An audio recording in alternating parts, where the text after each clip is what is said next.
ಸಿದ್ಧರಾಗಿ.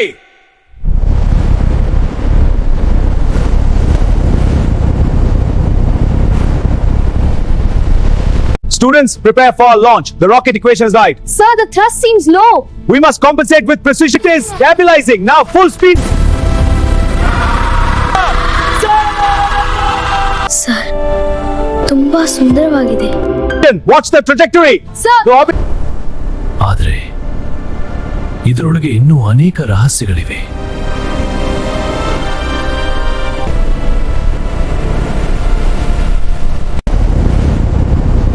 ನಮಸ್ಕಾರ ಪುಟಾಣಿ ಗೆಳೆಯರೇ, ಕಳೆದ ಸಂಚಿಕೆಯಲ್ಲಿ ನೀವು ನೋಡಿದ್ರಿ ಅಲ್ವಾ? ನಮ್ಮ ತರಗತಿಯಲ್ಲಿ ಪಾಠ ನಡೆಯುತ್ತಿದ್ದಾಗ ದೈವ ಕೃಪೆಯಿಂದ ನಮಗೆ ಆ ಅದ್ಭುತ ಸ್ಪೇಸ್ ಶಿಪ್ ಸಿಕ್ಕಿತು.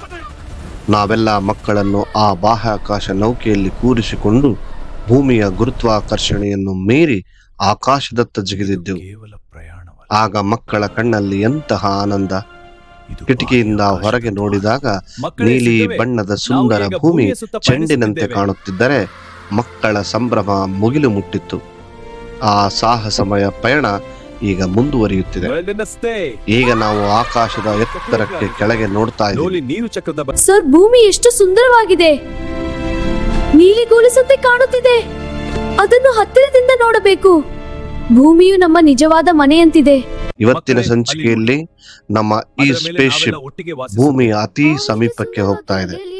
ನಮಗೆ ಈಗ ಏನೇನು ಕಾಣ್ತಾ ಇದೆ ಗೊತ್ತಾ? ನೋಡಿ, ಅಲ್ಲಿ ಹಸಿರು ಒದಕಿಯಂತೆ ಹರಡಿರುವ ಬೆಟ್ಟ ಗುಡ್ಡಗಳು, ಹಾವಿನಂತೆ ಬಳಕೆ ಹರಿಯುವ ನದಿಗಳು ಮತ್ತು ಕನ್ನಡಿಯಂತೆ ಹೊಳೆಯುವ ವಿಶಾಲವಾದ ಸರೋವರಗಳು. ಆದರೆ ಇದು ಬರೀ ಮೇಲ್ನೋಟ ಮಾತ್ರವಲ್ಲ. ನೋಡಿ, ಇದೇ ನಮ್ಮ ಗ್ರಹ. ಇದರಲ್ಲಿ ನಾವು ಹೇಗೆ ಹೊಂದಿಕೊಂಡು ಬಾಳ್ಬೇಕು ಅನ್ನೋದನ್ನ ಕಲಿಯೋಣ. ಇವತ್ತು ನಾವು ಸಮುದ್ರದ ಆಳಗಲಕ್ಕೂ ಭೂಮಿಯ ಆಳಗಲಕ್ಕೂ ಇಳಿಯಲಿದ್ದೇವೆ. ಈ ಸಂಚಿಕೆಯಲ್ಲಿ ನಾವು ಪರ್ವತಗಳ ಸೌಂದರ್ಯ, ಖಂಡಗಳ ವಿಸ್ತಾರ, ನೀಲಿ ಸಮುದ್ರದ ವಿಶಾಲತೆ, ಸಮುದ್ರದ ಆಳದ ರಹಸ್ಯ, ಭೂಮಿಯ ಅಂತರಾಳದ ರಹಸ್ಯ, ಹೀಗೆ ಎಲ್ಲ ವಿಷಯವನ್ನು ನಾವು ಈ ಸಂಚಿಕೆಯಲ್ಲಿ ತಿಳಿಯಪಡಿಸುವ ಪ್ರಯತ್ನವನ್ನ ಮಾಡಲಿದ್ದೇವೆ.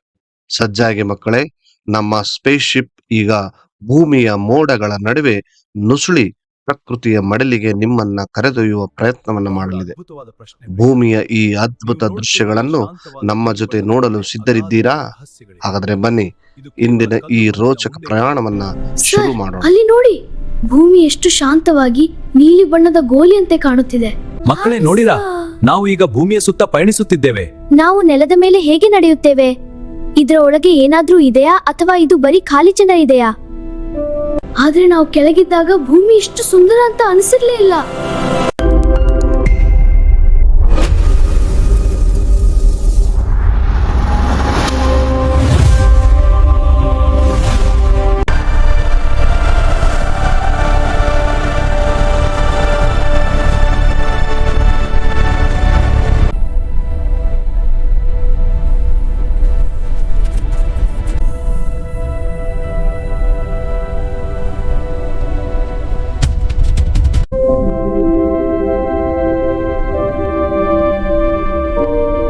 ಸರ್, ಅಲ್ಲಿ ನೋಡಿ, ಭೂಮಿ ಎಷ್ಟು ಶಾಂತವಾಗಿ ನೀಲಿ ಬಣ್ಣದ ಗೋಲಿಯಂತೆ ಕಾಣುತ್ತಿದೆ.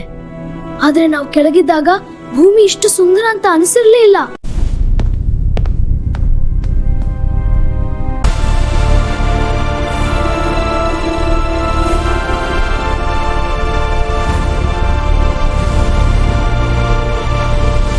ಇದು ನಮ್ಮ ಗ್ರಹದ ಮಹಾಸಾಗರಗಳು. ಇವುಗಳ ಅಡಿಯಲ್ಲಿ ಒಂದು ವಿಸ್ಮಯಕರ ಜಗತ್ತೊಳಗಿದೆ.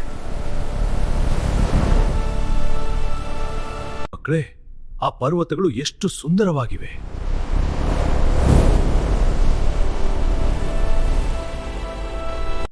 ನೋಡಿ, ಇದೇ ನಮ್ಮ ಗ್ರಹ. ಇದರಲ್ಲಿ ನಾವು ಹೇಗೆ ಹೊಂದಿಕೊಂಡು ಬಾಳ್ಬೇಕು ಅನ್ನೋದನ್ನ ಕಲಿಯೋಣ.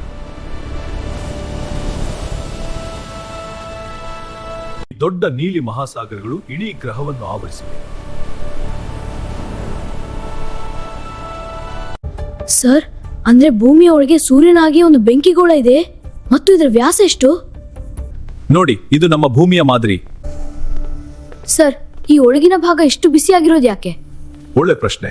ನಮ್ಮ ಭೂಮಿಯು ಒಂದು ಈರುಳ್ಳಿಯಂತೆ ಪದರ ಪದರಗಳಿಂದ ಕೂಡಿದೆ. ನಾವು ಮೇಲಿನಿಂದ ಕೇಂದ್ರದವರೆಗೆ ಹೋದರೆ ಒಟ್ಟು ಸುಮಾರು 6,371 ಕಿಲೋಮೀಟರ್ ದೂರವಾಗುತ್ತದೆ. ಭೂಮಿಯ ಹೊರಪದರ. ನಾವು ಈಗ ನೋಡುತ್ತಿರುವ ಈ ಭೂಖಂಡಗಳು ಮತ್ತು ಸಮುದ್ರಗಳ ತಳ ಇದೆಯಲ್ಲ, ಇದನ್ನೇ ನಾವು ಕ್ರಸ್ಟ್ ಅಥವಾ ಹೊರಪದರು ಅಂತೀವಿ. ಇದು ನಮಗೆ ಒಂದು ಸೇಬಿನ ಹಣ್ಣಿನ ಸಿಪ್ಪೆಯಂತೆ ತುಂಬಾ ತೆಳುವಾಗಿದೆ. ಇಲ್ಲಿಯೇ ನಾವು ಬೆಟ್ಟ, ಗುಡ್ಡ ಮತ್ತು ಕಾಡುಗಳನ್ನು ಕಾಣುವುದು. ನಾವು ಈಗ ಸ್ಪೇಸ್ ಶಿಪ್ ನಿಂದ ನೋಡ್ತಿರುವಂತಹ ಈ ಹಸಿರಾದ ಬಣ್ಣ ಮತ್ತು ಕಂದು ಬಣ್ಣದ ಭಾಗಗಳೇ ಈ ಕ್ರಸ್ಟ್ ಅಂತ ಹೇಳ್ಬೋದು. ಮೊದಲನೆಯ ಈ ಭೂಮಿಯ ಪದರು ಅಂತಂದ್ರೆ ಅದು ಭೂಪದರು. ಅತ್ಯಂತ ತೆಳುವಾದ ಹೊರಭಾಗದ ಪದರಾಗಿದ್ದು, ಇದರ ದಪ್ಪ ಸರಾಸರಿ 5 ಕಿಲೋಮೀಟರ್ನಿಂದ 70 ಕಿಲೋಮೀಟರ್ ವರೆಗೂ ಇರುತ್ತದೆ. ಸಮುದ್ರದ ತಳಭಾಗದಲ್ಲಿ ಇದು ಕೇವಲ 5 ರಿಂದ 10 ಕಿಲೋಮೀಟರ್ ದಪ್ಪವಿರುತ್ತದೆ. ಇನ್ನು ದೊಡ್ಡ ಪರ್ವತಗಳಿರುವಂತಹ ಭೂಭಾಗದಲ್ಲಿ 30 ರಿಂದ 70 ಕಿಲೋಮೀಟರ್ ವರೆಗೆ ದಪ್ಪವಿರುತ್ತದೆ. ಇದರ ವಿಶೇಷತೆ ಏನ್ ಗೊತ್ತಾ? ಇದು ಸಿಲಿಕಾ ಮತ್ತು ಅಲ್ಯೂಮಿನಿಯಿಂದ ಮಾಡಲ್ಪಟ್ಟಿದೆ. ಇನ್ನು ಎರಡನೇದು ಭೂಮಿಯ ಮಧ್ಯದ ಪದರ, ಅಂದ್ರೆ ಕುದಿಯುವ ಕಲ್ಲುಗಳು, ದ ಮ್ಯಾಂಟಲ್ ಅಂತ ಕರಿತೀವಿ. ಈಗ ಸ್ವಲ್ಪ ಒಳಗಡೆ ಇಣುಕಿ ನೋಡೋಣ. ಪ್ರಶ್ನ ಕೆಳಗಡೆ ಹೋದರೆ ನಮಗೆ ಸಿಗುವುದು ಮ್ಯಾಂಟಲ್. ಅಬ್ಬಾ, ಇಲ್ಲಿ ತುಂಬಾ ಶಾಖವಿದೆ.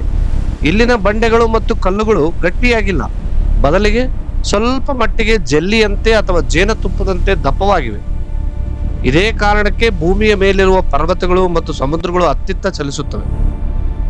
ಇದು ಭೂಮಿಯ ಅತಿ ದೊಡ್ಡ ಪದರ ಅಂತ ಹೇಳಬಹುದು.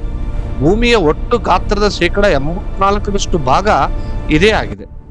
ಇನ್ನ ಇದರ ದಪ್ಪ ಕೇಳೋದಾದ್ರೆ, ಇದು ಭೂಪದರದ ಕೆಳಗಿನಿಂದ ಸುಮಾರು 2,900 ಕಿಲೋಮೀಟರ್ ಆಳದವರೆಗೆ ಹರಡಿದೆ.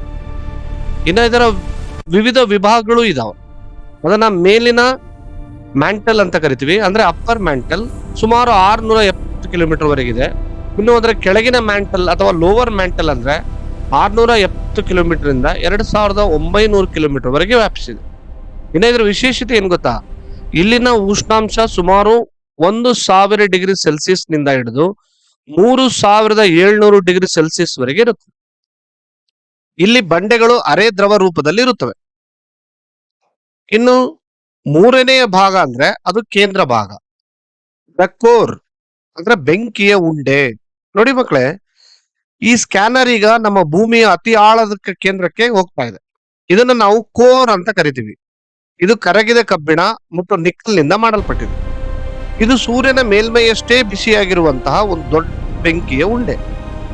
ಇದೇ ನಮ್ಮ ಭೂಮಿಗೆ ಒಂದು ಕಾಂತೀಯ ಶಕ್ತಿಯನ್ನ ಕೊಡುತ್ತದೆ. ಅದರಲ್ಲಿ 2 ಪ್ರಕಾರ ಇದೆ. ಒಂದು ಹೊರ ಕೇಂದ್ರ ಭಾಗ, ಇನ್ನೊಂದು ಒಳ ಕೇಂದ್ರ ಭಾಗ.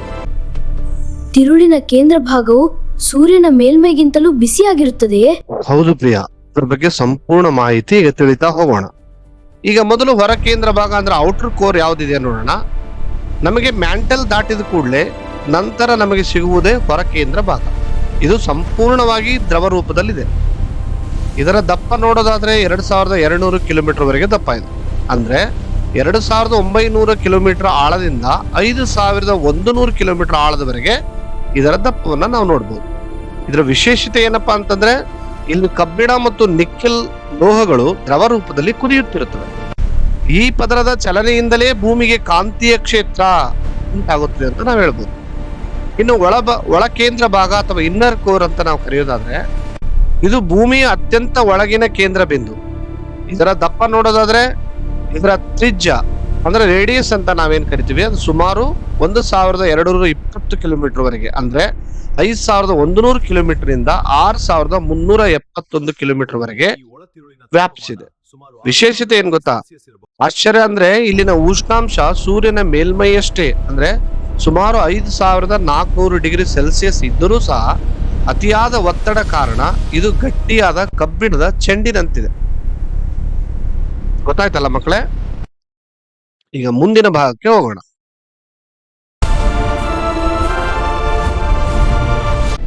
ನೋಡಿ ಮಕ್ಕಳೇ, ಈಗ ನಮ್ಮ ಗ್ರಹ ಭೂಮಿ. ಇದರ ಮೇಲೆ ನಾವು ವಾಸಿಸುತ್ತೇವೆ. ನಡುವೆ ದ್ವೀಪಗಳಂತೆ ಕಾಣುವ ಈ ಬೃಹತ್ ಭಾಗಗಳನ್ನೇ ನಾವು ಖಂಡಗಳು ಅಂದ್ರೆ ಕಾಂಟಿನೆಂಟ್ ಅಂತ ಕರಿತೀವಿ. ನಮ್ಮ ಭೂಮಿಯ ಮೇಲೆ ಒಟ್ಟು 7 ಖಂಡಗಳಿವೆ. ಭೂಮಿಯ 7 ಖಂಡಗಳು: ಏಷ್ಯಾ, ಆಫ್ರಿಕಾ, ಯುರೋಪ್, ಉತ್ತರ ಅಮೆರಿಕ, ದಕ್ಷಿಣ ಅಮೆರಿಕ, ಆಸ್ಟ್ರೇಲಿಯಾ ಮತ್ತು ಅಂಟಾರ್ಟಿಕಾ. ಹೀಗೆ ವಿವರಿಸುತ್ತಾ ಮಕ್ಕಳಿಗೆ 7 ಖಂಡಗಳ ಬಗ್ಗೆ ಸಂಪೂರ್ಣವಾದ ಸಂಕ್ಷಿಪ್ತ ಮಾಹಿತಿಯನ್ನ ಶಿಕ್ಷಕರು ಕೊಡುತ್ತಾ ಹೋಗುತ್ತಾರೆ. ನೋಡಿ ಮಕ್ಕಳೇ, ಇದು ಏಷ್ಯಾ. ಇದು ನಾವೆಲ್ಲ ವಾಸಿಸುವಂತ ಏಷ್ಯಾ ಖಂಡ. ಇದು ಜಗತ್ತಿನಲ್ಲೇ ಅತಿ ದೊಡ್ಡ ಖಂಡ. ಇಲ್ಲಿ ಪ್ರಪಂಚದ ಅತಿ ಎತ್ತರದ ಎವರೆಸ್ಟ್ ಶಿಖರ ಇರುವುದು. ನಮ್ಮ ಸುಂದರ ಭಾರತ ದೇಶವು ಇಲ್ಲೇ ಇದೆ. ಇದು ಆಫ್ರಿಕಾ. ಆ ಕೆಳಗೆ ಕಾಣುವಂತ ವಿಶಾಲವಾದ ಮರುಭೂಮಿ ನೋಡಿದ್ರಾ, ಅದುವೇ ಸಹರಾ ಮರುಭೂಮಿ. ಆಫ್ರಿಕಾ ಖಂಡವು ಸಿಂಹಗಳು, ಆನೆಗಳು ಹಾಗೂ ದಟ್ಟವಾದ ಕಾಡುಗಳಿಗೆ ಪ್ರಸಿದ್ಧ. ಇಲ್ಲಿ ಪ್ರಪಂಚದ ಅತಿ ಉದ್ದವಾದ ನೈಲ್ ನದಿ ಹರಿಯುವುದನ್ನು ನೀವು ನೋಡಬಹುದು. ಹಾಗೆ ಇದು ಯುರೋಪ್. ಏಷ್ಯಾದ ಪಕ್ಕದಲ್ಲೇ ಇರುವಂತ ಈ ಸಣ್ಣ ಖಂಡವೇ ಯುರೋಪ್. ಇಲ್ಲಿ ತುಂಬಾ ಸುಂದರವಾದ ದೇಶಗಳಿವೆ. ಇಲ್ಲಿನ ಹವಾಮಾನ ತಂಪಾಗಿರುತ್ತದೆ ಮತ್ತು ಇದು ಸಮುದ್ರದಿಂದ ಸುತ್ತುವರೆದಿದೆ. ಇನ್ನು ಉತ್ತರ ಅಮೆರಿಕ. ಈಗ ಸಾಗರ ದಾಟಿ ಮುಂದೆ ಹೋದರೆ ನಮಗೆ ಕಾಣುವುದೇ ಉತ್ತರ ಅಮೆರಿಕ. ಇಲ್ಲಿ ದೊಡ್ಡ ದೊಡ್ಡ ಕೆರೆಗಳು ಮತ್ತು ಎತ್ತರವಾದ ಕಟ್ಟಡಗಳ ನಗರಗಳಿವೆ. ಇಲ್ಲಿನ ಗ್ರ್ಯಾಂಡ್ ಕ್ಯಾನನ್ ಎಂಬ ಕಂದಕ ಆಕಾಶದಿಂದ ತುಂಬಾ ಸುಂದರವಾಗಿ ಕಾಣುತ್ತಿದೆ. ಅದೇ ತರ ದಕ್ಷಿಣ ಅಮೆರಿಕ. ಇದರ ಕೆಳಗೆ ನೋಡಿ, ದಟ್ಟವಾದ ಹಸಿರು ಕಾಣ್ತಿದೆ ಅಲ್ವಾ, ಅದುವೇ ಅಮೆಜಾನ್ ಕಾಡು. ಇದು ದಕ್ಷಿಣ ಅಮೆರಿಕ ಖಂಡದಲ್ಲಿದೆ. ಈ ಕಾಡು ನಮಗೆ ಅತಿ ಹೆಚ್ಚು ಆಮ್ಲಜನಕ ಕೊಡುವುದರಿಂದ ಇದನ್ನು ಭೂಮಿಯ ಶ್ವಾಸಕೋಶ ಅಂತ ಕರಿತೀವಿ. ಇನ್ನು ಇದು ನೋಡಿ, ಆಸ್ಟ್ರೇಲಿಯಾ. ನಮ್ಮ ಸ್ಪೇಸ್ ಶಿಪ್ ಇಂದ ದಕ್ಷಿಣದ ಕಡೆಗೆ ಹಾರುತ್ತಿದೆ. ಅಲ್ಲಿ ದೂರದಲ್ಲಿ ಏಕಾಂಗಿಯಾಗಿ ಕಾಣುವಂತ ಖಂಡವೇ ಆಸ್ಟ್ರೇಲಿಯಾ. ಇದನ್ನು ದ್ವೀಪ್ ಖಂಡ ಎನ್ನುತ್ತಾರೆ. ಇಲ್ಲಿ ಮಾತ್ರ ನಮಗೆ ಜಿಗಿಯುವಂತಹ ಕಾಂಗೂರುಗಳು ಮತ್ತು ಮುದ್ದಾದ ಕೋಲಾಕರಡಿಗಳು ಸಿಗುತ್ತವೆ. ಇನ್ನು ಕೊನೆಯದಾಗಿ ಅಂಟಾರ್ಟಿಕಾ. ಇದು ಹಿಮದ ಸಾಮ್ರಾಜ್ಯ ಅಂತ ಕರಿಬಹುದು. ಭೂಮಿ ಅತಿ ಕೆಳಭಾಗಕ್ಕೆ ಬನ್ನಿ. ಇಲ್ಲಿ ಬರೀ ಬಿಳಿ ಬಣ್ಣ ಮಾತ್ರ ಕಾಣ್ತಿದೆ ಅಲ್ವಾ? ಹೌದು, ಇದುವೇ ಅಂಟಾರ್ಟಿಕಾ.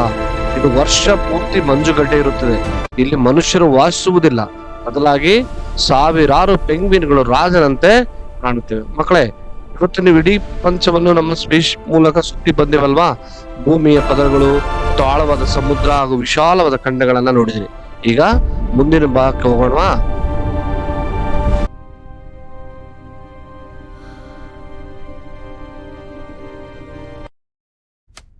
ಸರ್, ಭೂಮಿಯ ಮೇಲೆ ಅಷ್ಟು ನೀಲಿ ಬಣ್ಣ ಕಾಣ್ತಿದೆಯಲ್ಲ, ಅದೇನದು? ಇಷ್ಟೊಂದು ನೀರಿದ್ರೂ ನಾವು ಹೇಗೆ ನೆಲದ ಮೇಲೆ ನಿಂತಿದ್ದೇವೆ? ಒಳ್ಳೆಯ ಪ್ರಶ್ನೆ ಮಕ್ಕಳೇ. ಭೂಮಿಯನ್ನು ನೀಲಿ ಗ್ರಹ ಎಂದು ಕರೆಯುತ್ತಾರೆ, ಏಕೆಂದರೆ ಇದರ 71% ಭಾಗ ನೀರಿನಿಂದ ಕೂಡಿದೆ. ಭೂಮಿಯ ಮೇಲ್ಮೈಯ ಹೆಚ್ಚಿನ ಭಾಗ ನೀಲಿ ಬಣ್ಣದಲ್ಲಿದೆ. ಭೂಮಿಯ 72% ಸಾಗರಗಳು ಮತ್ತು ಸಮುದ್ರಗಳೇ. ನಮಗೆ ಕುಡಿಯಲು ಸಿಗುವ ಸಿಹಿ ನೀರು ಕೇವಲ 3% ಮಾತ್ರ. ಈ ಸಾಗರಗಳು ಜೀವ ಜಗತ್ತಿನ ಮೂಲವಾಗಿವೆ ಮತ್ತು ಅನೇಕ ಜೀವಿಗಳಿಗೆ ವಾಸಸ್ಥಳವಾಗಿವೆ.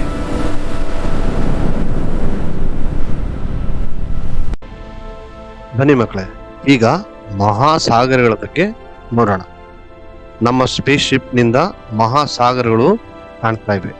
ಮಕ್ಕಳೇ, ಭೂಮಿಯ ಮೇಲೆ ನಮಗೆ ಭೂಮಿಗಿಂತ ಹೆಚ್ಚಾಗಿ ನೀಲಿ ಬಣ್ಣವೇ ಕಾಣ್ತಿದೆ ಅಲ್ವಾ? ಹೌದು, ನಿಮ್ಮ ಎಲ್ಲ ಪ್ರಶ್ನೆಗಳಿಗೆ ಉತ್ತರ ಹೇಳ್ತೀನಿ. ಭೂಮಿಯ 71% ಭಾಗ ನೀರಿನಿಂದ ಕೂಡಿದೆ.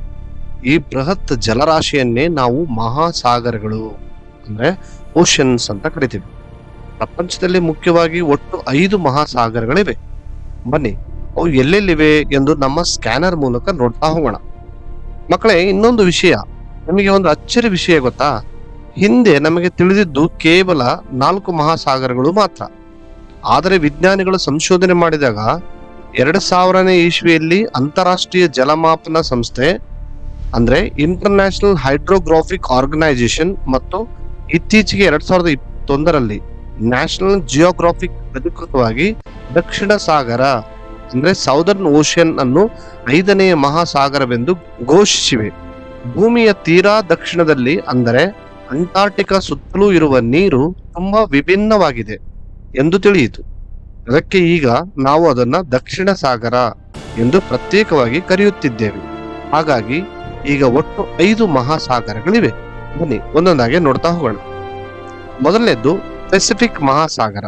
ಇದು ಅತ್ಯಂತ ದೊಡ್ಡ ಸಾಗರ. ನೋಡಿ ಮಕ್ಕಳೇ, ಆ ಕಡೆ ಕಾಣ್ತಾ ಇರೋದು ಅಮೆರಿಕ ಮತ್ತು ಈ ಕಡೆ ಏಷ್ಯಾ ಖಂಡಗಳ ನಡುವೆ ಹರಡಿರುವಂತ ಈ ವಿಶಾಲವಾದ ಸಾಗರವೇ ಪೆಸಿಫಿಕ್ ಮಹಾಸಾಗರ. ಇದು ಏಷ್ಯಾ, ಆಸ್ಟ್ರೇಲಿಯಾ ಮತ್ತು ಅಮೆರಿಕ ಖಂಡಗಳ ನಡುವೆಯೂ ಇದೆ. ವಿಶೇಷತೆ ಏನ್ ಗೊತ್ತಾ, ಇದು ಜಗತ್ತಿನ ಅತಿ ದೊಡ್ಡ ಮತ್ತು ಅತಿ ಆಳವಾದ ಸಾಗರ. ಪ್ರಪಂಚದ ಅರ್ಧದಷ್ಟು ನೀರು ಈ ಸಾಗರದಲ್ಲೇ ಇದೆ. ನಮ್ಮ ಭೂಮಿಯ ಅತಿ ಆಳದ ಬಿಂದು ಮೆರಿನಾ ಟ್ರೆಂಚ್ ಅಂತ ಏನ್ ಕರಿತೀವಲ್ಲ, ಅದು ಇರುವುದು ಇದೇ ಸಾಗರದಲ್ಲೇ. ಇನ್ನ ಎರಡನೇದು ಅಟ್ಲಾಂಟಿಕ್ ಮಹಾಸಾಗರ. ಇದು ಹಡಗುಗಳ ಹಾದಿ ಅಂದ್ರೆ ತಪ್ಪಾಗ್ಲಿಕ್ಕಿಲ್ಲ. ಈಗ ನಮ್ಮ ಸ್ಪೇಸ್ ಶಿಪ್ ಸ್ವಲ್ಪ ಪಕ್ಕಕ್ಕೆ ಸರಿಯುತ್ತಿದೆ ಅಂತ ಅನ್ಕೊಳ್ಳೋಣ. ನೋಡಿ, ಇಂಗ್ಲಿಷ್ ಅಕ್ಷರ ಎಸ್ ಆಕಾರದಲ್ಲಿ ಕಾಣುತ್ತಿರುವಂತ ಈ ಸಾಗರವೇ ಅಟ್ಲಾಂಟಿಕ್ ಮಹಾಸಾಗರ. ಇದು ಉತ್ತರ ಮತ್ತು ದಕ್ಷಿಣ ಅಮೆರಿಕ ಹಾಗೂ ಯುರೋಪ್ ಮತ್ತು ಆಫ್ರಿಕಾ ಖಂಡಗಳ ಮಧ್ಯದಲ್ಲಿದೆ. ಇದರ ವಿಶೇಷತೆ ಏನ್ ಗೊತ್ತಾ, ಪ್ರಪಂಚದ ಅತಿ ಹೆಚ್ಚು ವ್ಯಾಪಾರ ಮತ್ತು ಹಡಗುಗಳ ಸಂಚಾರ ಈ ಸಾಗರದ ಮೂಲಕವೇ ನಡೆಯುತ್ತದೆ. ಇದರ ಒಳಗಡೆ ದೈತ್ಯ ಪರ್ವತಗಳ ಸಾಲೇ ಇದೆ. ಇನ್ನು ಮೂರನೇದು ಹಿಂದೂ ಮಹಾಸಾಗರ, ನಮ್ಮ ಹೆಮ್ಮೆಯ ಸಾಗರ. ಈಗ ನಮ್ಮ ಭಾರತದ ಕೆಳಭಾಗಕ್ಕೆ ಬನ್ನಿ. ಅಲ್ಲಿ ಕಾಣುತ್ತಿರುವ ಸುಂದರ ಸಾಗರವೇ ಹಿಂದೂ ಮಹಾಸಾಗರ. ಇದು ನಮ್ಮ ಭಾರತದ ದಕ್ಷಿಣಕ್ಕೆ ಆಫ್ರಿಕಾ ಮತ್ತು ಆಸ್ಟ್ರೇಲಿಯಾ ಖಂಡಗಳ ನಡುವೆ ಇದೆ. ಇದರ ವಿಶೇಷತೆ ಏನ್ ಗೊತ್ತಾ, ಒಂದು ದೇಶದ ಹೆಸರನ್ನು ಇಡಲಾದ ಏಕೈಕ ಮಹಾಸಾಗರ ಅಂದ್ರೆ ಅದು ಭಾರತ ದೇಶದ್ದು. ಇಲ್ಲಿನ ನೀರು ಇತರ ಸಾಗರಗಳಿಗಿಂತ ಸ್ವಲ್ಪ ಹೆಚ್ಚು ಬೆಚ್ಚಗಿರುತ್ತದೆ. ಎಷ್ಟು ಹೆಮ್ಮೆ ಅಲ್ವಾ. ದಕ್ಷಿಣ ಸಾಗರ, ಅಂಟಾರ್ಟಿಕಾದ ಕಾವಲುಗಾರ. ಅಂದ್ರೆ ಈಗ ನಮ್ಮ ಸ್ಪೇಸ್ ಶಿಪ್ ಭೂಮಿಯ ತೀರ ಕೆಳಭಾಗಕ್ಕೆ ಅಂದ್ರೆ ದಕ್ಷಿಣ ಧ್ರುವಕ್ಕೆ ಹೋಗುತ್ತಿದೆ. ಅಲ್ಲಿ ಅಂಟಾರ್ಟಿಕಾ ಖಂಡವನ್ನ ಸುತ್ತುವರೆದಿರುವ ಈ ಸಾಗರವೇ ದಕ್ಷಿಣ ಸಾಗರ. ಇದು ಭೂಮಿಯ ತೀರಾ ದಕ್ಷಿಣದಲ್ಲಿ ಅಂಟಾರ್ಟಿಕಾ ಖಂಡದ ಸುತ್ತಲೂ ಇದೆ. ವಿಶೇಷತೆ ಏನ್ ಗೊತ್ತಾ, ಇಲ್ಲಿ ಅತಿ ಹೆಚ್ಚು ಮಂಜುಗಡ್ಡೆಗಳು ತೇಲುತ್ತಿರುತ್ತವೆ ಮತ್ತು ಗಾಳಿ ತುಂಬಾ ಜೋರಾಗಿ ಬೀಸುತ್ತದೆ. ಇನ್ನು ಕೊನೆಯದಾಗಿ ಆರ್ಕ್ಟಿಕ್ ಸಾಗರ ಅಂದ್ರೆ ಮಂಜಿನ ಸಾಗರ. ಕೊನೆಯದಾಗಿ ಭೂಮಿಯ ತೀರಾ ಮೇಲ್ಭಾಗಕ್ಕೆ ಅಂದ್ರೆ ಉತ್ತರ ಧ್ರುವಕ್ಕೆ ಬನ್ನಿ. ಇಲ್ಲಿರುವಂತಹ ಸಾಗರವೇ ಆರ್ಕ್ಟಿಕ್ ಸಾಗರ. ಇದು ಉತ್ತರ ಧ್ರುವದಲ್ಲಿದೆ. ಯುರೋಪ್ ಮತ್ತು ಏಷ್ಯಾದ ಉತ್ತರ ಭಾಗವನ್ನು ಮುಟ್ಟುತ್ತದೆ. ಇದರ ವಿಶೇಷತೆ ಏನಪ್ಪಾ ಅಂತಂದ್ರೆ, ಇದು ಜಗತ್ತಿನ ಅತಿ ಚಿಕ್ಕ ಸಾಗರ. ಇದು ವರ್ಷದ ಬಹುಪಾಲು ಮಂಜುಗಡ್ಡೆಯಿಂದಲೇ ಮುಚ್ಚಿರುತ್ತದೆ. ಇಲ್ಲಿ ನಾವು ಪೋಲಾರ್ ಕರಡಿಗಳನ್ನು ನೋಡಬಹುದು. ಮಕ್ಕಳೇ, ಈ 5 ಮಹಾಸಾಗರಗಳು ಸೌಂದರ್ಯವನ್ನ ಆಕಾಶದಿಂದ ನೋಡಿದಿವಲ್ವಾ, ಇವುಗಳಲ್ಲಿ ಹರಿಯುವ ನೀರು ನಮ್ಮ ಭೂಮಿಯ ಉಸಿರು. ಆದರೆ ಈ ಸಾಗರಗಳ ನೀರು ಇಷ್ಟಿದ್ರೂ ಉಪ್ಪಾಗಿರುವುದರ ಕಾರಣ ನಾವು ಈ ನೀರನ್ನು ಯಾವುದಕ್ಕೂ ಬಳಸುವುದಿಲ್ಲ. ಓಕೆ, ಗೊತ್ತಾಯ್ತಲ್ವಾ ಮಕ್ಕಳೇ? ಸರ್, ಮೋಡಗಳು ಹೇಗೆ ಆಗುತ್ತವೆ ಮತ್ತು ಮಳೆ ಹೇಗೆ ಬರುತ್ತದೆ? ಖಂಡಿತ ಹೇಳ್ತೀನಿ ಪ್ರಿಯಾ, ಅದರಲ್ಲಿ ಅನೇಕ ಹಂತಗಳು. ಮಕ್ಕಳೇ, ಮೋಡಗಳು ಹೇಗೆ ರೂಪುಗೊಳ್ಳುತ್ತವೆ ಗೊತ್ತಾ? ನೀರು ಆವಿಯಾಗಿ ಮೇಲಕ್ಕೆ ಹೋಗಿ ತಂಪಾದಾಗ ಮೋಡಗಳಾಗುತ್ತದೆ.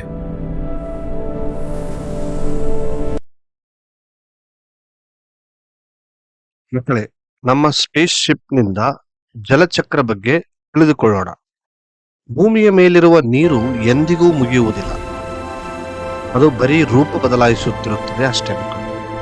ಇದನ್ನೇ ನಾವು ಜಲಚಕ್ರ ಅಥವಾ ವಾಟರ್ ಸೈಕಲ್ ಎಂದು ಕರೆಯುತ್ತೇವೆ.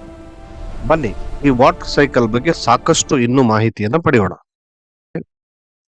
ಬಾಷ್ಪೀಕರಣ ಅಂದ್ರೆ ನೀರು ಆವಿಯಾಗುವುದು. ನೋಡಿ ಮಕ್ಕಳೇ, ಆ ಸೂರ್ಯನ ಶಾಖ ಎಷ್ಟು ಜೋರಾಗಿದೆ ಅಲ್ವಾ. ಆ ಶಾಖಕ್ಕೆ ಸಮುದ್ರ, ನದಿ ಮತ್ತು ಕೆರೆಗಳಲ್ಲಿರುವ ನೀರು ಕಾಯುತ್ತಿದೆ. ಆದ ನೀರು ಅದು ಆವಿಯಾಗಿ ಗಾಳಿಗಿಂತ ಹಗುರವಾಗಿ ಮೇಲೆ ಏಳಲು ಶುರು ಮಾಡುತ್ತದೆ. ಕಣ್ಣಿಗೆ ಕಾಣದ ಈ ಪ್ರಕ್ರಿಯೆಯನ್ನೇ ನಾವು ಬಾಷ್ಪೀಕರಣ ಎಂದು ಕರೆಯುತ್ತೇವೆ. ಎರಡನೇ ಹಂತ ಸಾಂದ್ರೀಕರಣ, ಮೋಡಗಳ ರಚನೆಯಾಗುವುದು. ಅಂದ್ರೆ ಆವಿ ಈಗ ತುಂಬಾ ಎತ್ತರಕ್ಕೆ ಬಂದಿರುತ್ತೆ. ಇಲ್ಲಿ ಭೂಮಿಯ ಮೇಲಿರುವಷ್ಟು ಶಾಖವಿರುವುದಿಲ್ಲ, ತುಂಬಾ ತಂಪಾಗಿರುತ್ತೆ. ಆವಿ ತಣ್ಣಗಾದಾಗ ಅದು ಮತ್ತೆ ಸಣ್ಣ ಸಣ್ಣ ನೀರಿನ ಹನಿಗಳಾಗಿ ಅಂದ್ರೆ ಲಿಕ್ವಿಡ್ ವಾಟರ್ ಡ್ರಾಪ್ಲೆಟ್ಸ್ ಆಗಿ ಬದಲಾಗುತ್ತದೆ. ಈ ಕೋಟ್ಯಂತರ ಹನಿಗಳು ಮತ್ತು ಮಂಜಿನ ಕಣಗಳು ಒಂದಾಗಿ ಮೋಡಗಳನ್ನ ಅಂದ್ರೆ ಕ್ಲೌಡ್ಸ್ ಅನ್ನ ಸೃಷ್ಟಿಸುತ್ತವೆ. ಇದನ್ನೇ ನಾವು ಸಾಂದ್ರೀಕರಣ ಅಂತ ಕರಿತೀವಿ. ನೋಡಿ, ಆ ಸುತ್ತಲೂ ಈಗ ಬರೀ ಮೋಡಗಳೇ ಕಾಣ್ತಾ ಇದಾವೆ ಅಲ್ವಾ. ಇನ್ನ ಮೂರನೇ ಹಂತ ಮಳೆ ಸುರಿಸೋದು. ಅಂದ್ರೆ ನೋಡಿ, ಈ ಮೋಡಗಳು ಕಪ್ಪಾಗಿರುತ್ತವೆ, ಯಾಕಂದ್ರೆ ಇದರಲ್ಲಿ ಅತಿಯಾದ ನೀರಿನ ಹನಿಗಳು ಸೇರಿಕೊಂಡಿರುತ್ತವೆ. ಈಗ ಮೋಡಗಳಿಗೆ ಆ ಭಾರವನ್ನ ತಡೆಯುವ ಸಾಧ್ಯವಿಲ್ಲ.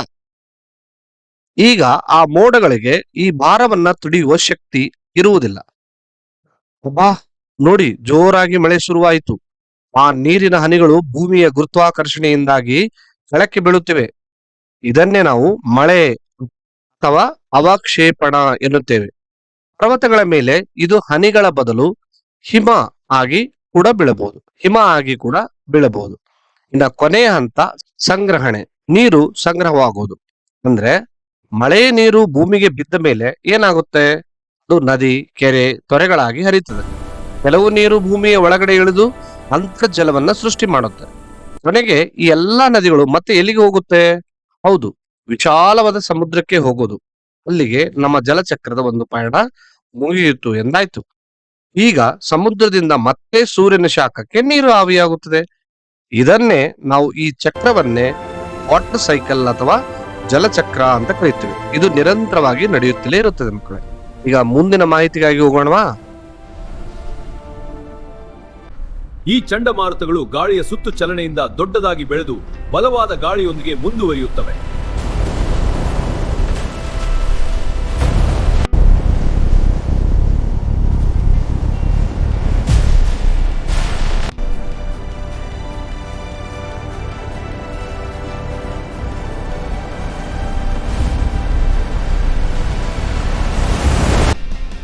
ನಾವು ಈಗ ಟ್ರೋಪೋಸ್ಫಿಯರ್ಗೆ ಪ್ರವೇಶಿಸುತ್ತಿದ್ದೇವೆ.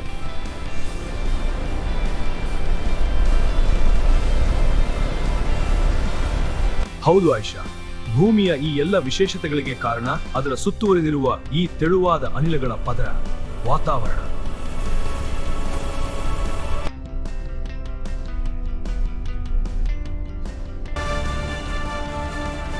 ಅಂತರಿಕ್ಷ ನಿಲ್ದಾಣದಲ್ಲಿ ವಿಜ್ಞಾನಿಗಳು ಭೂಮಿಯನ್ನು ಅಧ್ಯಯನ ಮಾಡುತ್ತಾರೆ.